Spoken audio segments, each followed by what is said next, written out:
Sew Bliss. Today I'm going to show you how to make this really easy car seat cover. The supplies that you're going to need are, first you're going to need a top fabric, and I had 1.25 yards of that, and then you're going to need a fabric to go underneath. You can use the same fabric, you could use something different. I used a minky, which this is the first time I've ever used the minky, so it was fun to work with. And I used 1 yard of it. And then you're also going to need some Velcro to make the straps. And then you're just going to need all of your basic sewing supplies. So let's get started.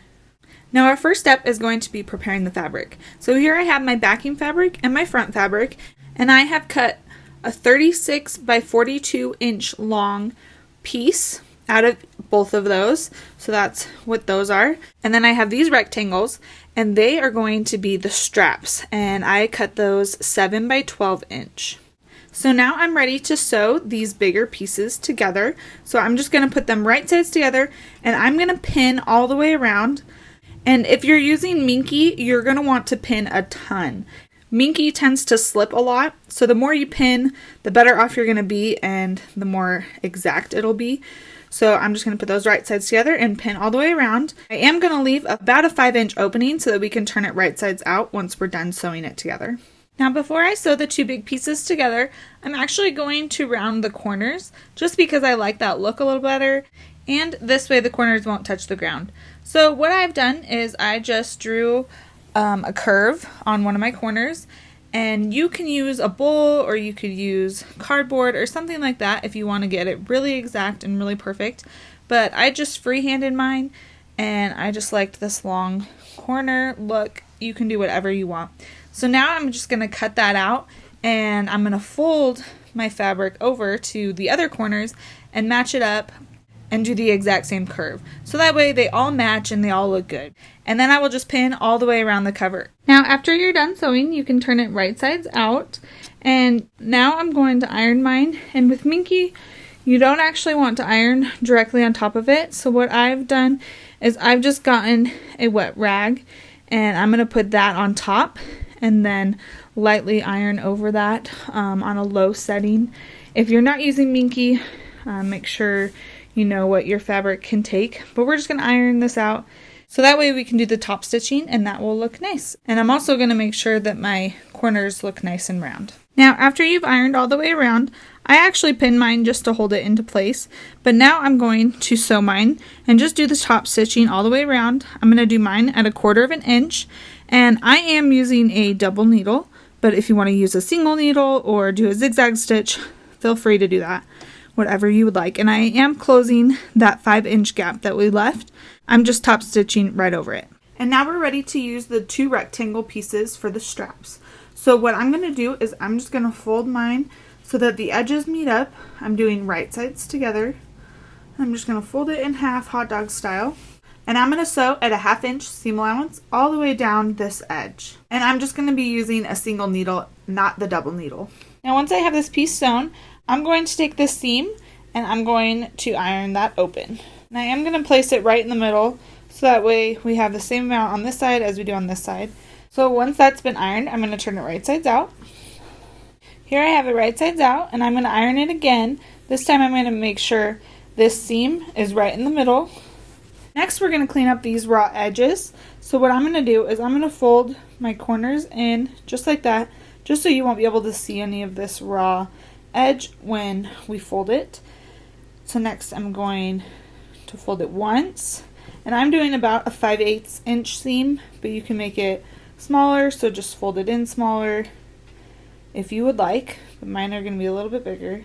So I'm going to do one fold and then one more fold, and that way it'll just seal all that raw edge inside and we won't have any of the fraying happening. So I'm going to pin that and do the same thing on the other side. Now with both sides pinned and ready to go, I'm going to flip it over to the right side, and now I'm going to do a little bit of top stitching. And you can do this however you would like. I just want to top stitch these two pieces down so that way they're not flapping open at all. So I'm just going to come in a little less than 5/8 of an inch, and I'm going to sew a straight stitch all the way down, and I'm just going to use a single needle, and I'm going to do that on both sides. You could also use a double needle or top stitch around the entire thing, but I'm just going to do those simple stitches. Now after you're done with the top stitching, next we're going to add the Velcro. And I actually bought the adhesive kind that has sticky on the back. I wouldn't recommend that because it can gum up your machine and your needle. So just remember that when you're picking out Velcro. And if you have that, it's okay, you can still use it just like I did. What you're going to do is you're just going to place it so that way when it curls like this, it can then Velcro together and create a loop just like this. For mine, I'm going to actually sew a line down the edge of either side on both pieces just to give it a little more security, because I know that sticky stuff isn't always the best and it can come off over time. If your Velcro doesn't have sticky on it, then I would suggest just doing a box all the way around the edge of it, just coming in a little bit so that way it's really nice and secure on there. The only reason I'm not doing that is because I don't want to gum up my needle too much. I just want to make sure the Velcro is on there nice and secure. So I'll do that on both sides. Once you're done with your straps, then we can work on placing them on the actual car seat cover. So you're going to want to make sure to check with your car seat because it can vary on how far apart you want them or how far down. So I would do that first. That's what I did to get these measurements. So the measurements I got were coming in from the edge on both sides.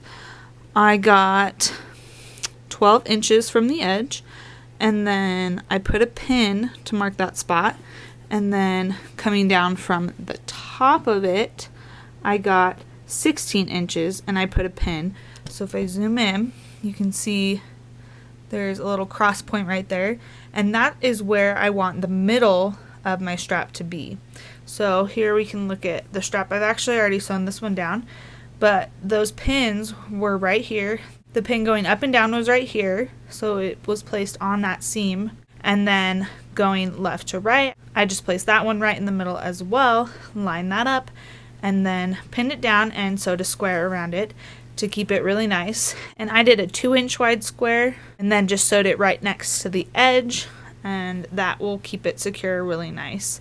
So now I can do my other one. So here I have it pinned, and what I did on here is I folded it in half and found the middle, and I just pinned that, and then I went out 1 inch on each side and pinned it, and then I'll come over to my needles and match those up just like that and pin it again onto this. And you could even check between these two and make sure they're lined up correctly. That's all that's going to matter. And then I will sew my 2-inch square around that. Now once you are done sewing on these straps, you are all done with the car seat cover. I hope you guys enjoyed this video. Make sure to give it a thumbs up and stay tuned for more sewing tutorials. And I'll see you guys next time. Bye!